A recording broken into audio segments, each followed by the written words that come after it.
Hi, I'm Craig Stocks from Craig Stocks Arts, and I'm here today to show you how to use a split neutral density filter, sometimes called a graduated neutral density filter.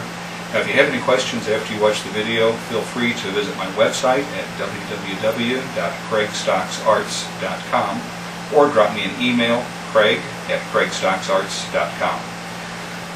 Split neutral density filters have been around for a long time, and they're typically used by landscape photographers because they allow you to separate the exposure between the bright sky and the foreground, which typically is not as bright.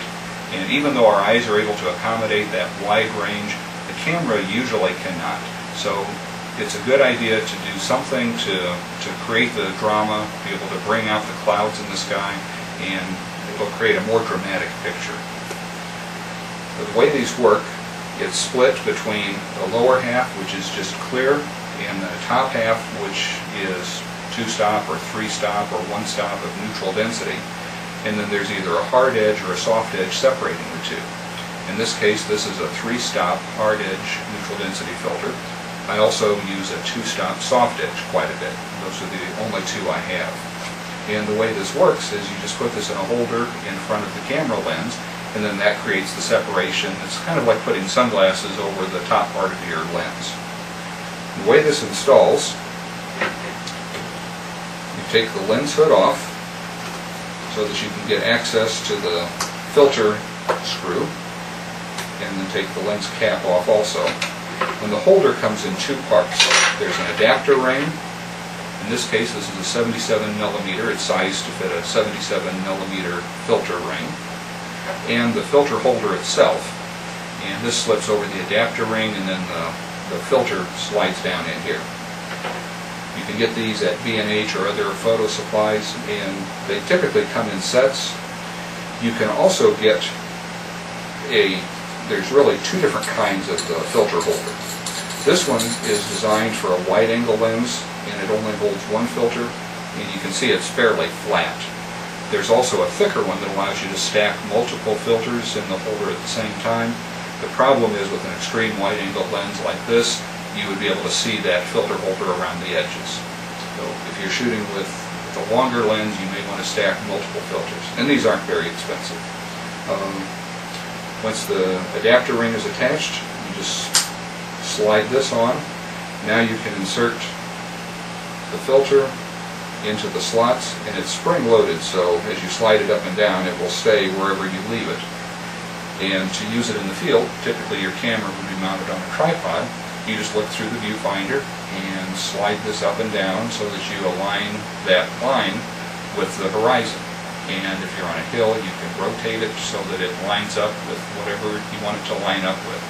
It's usually a good idea to use the depth of field preview button, which will stop down the lens to the same aperture that you'll be shooting at, and that way you can see exactly how that edge or that line is going to be represented in the final picture. So that's all there is to it. Now we can take this out in the field and see how it works. So here's a fairly typical scene. It's early in the morning, the sky is bright, and the foreground is still in the shadow. And so to the camera, it's seeing a very dark foreground and a very bright sky. And if you want detail in the foreground, you would have to overexpose the sky. If you want detail in the sky, you would wind up with a very dark or nearly black foreground. By using the split neutral density filter, we can slide this down, and you'll begin to see the line appear at the top of the frame, and that brings back the detail in the sky and lets the camera open up the exposure so that we get a better balance now between foreground and background. And you really can't do that with a single in Photoshop. So that's all there is to it. It's a very simple tool to use. They're not real cheap. They're in the range of $80 to $100, something like that. But if you're doing a lot of landscape photography, it really makes a dramatic difference. It lets you hold back those bright skies at sunset so that they blend in with the foreground. You can simulate it with Photoshop, but frequently when you're using Photoshop, you may have already blown out the clouds or the sky, so there's really no detail there to try to darken back down. And that's really the advantage of using the split neutral density filter at capture, is that it makes sure that you capture all the details in the sky and all the details in the foreground. It's just a marvelous tool. If you're serious about landscape photography, I definitely recommend it. Once again, I'm Craig Stocks. If you have any questions, visit my website at www.craigstocksarts.com. Thank you.